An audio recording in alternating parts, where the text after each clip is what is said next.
Le redoublement est l'indicateur du dysfonctionnement de l'école primaire. Le redoublement est une spécificité française. Dans la plupart des pays européens, il n'y a pas de redoublement à l'école primaire. Or, chez nous, 20% des élèves ont redoublé au moins une fois à l'école primaire, ce qui est totalement catastrophique. Il y a des jeunes qui arrivent au CP qui déjà savent lire. D'autres ne savent pas lire. Mais ce n'est pas pour ça que ce sont des handicapés.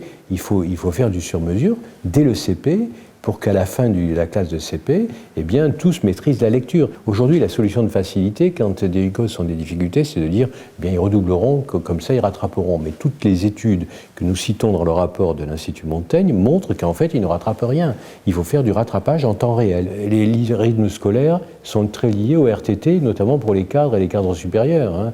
On a donné le samedi de telle sorte que les parents puissent partir en week-end, mais ce n'est pas nécessairement l'intérêt des enfants. Donc nous sommes revenus à des propositions qui ne sont pas très populaires, mais qui sont efficaces pour les enfants, à savoir de revenir sur un rythme de 5 jours scolaires, et également en faisant en sorte que la durée de l'année scolaire soit allongée, de telle sorte que les rythmes hebdomadaires soient réduits. Tous les moyens qu'on économiserait avec l'absence de redoublement, il faut les affecter certainement.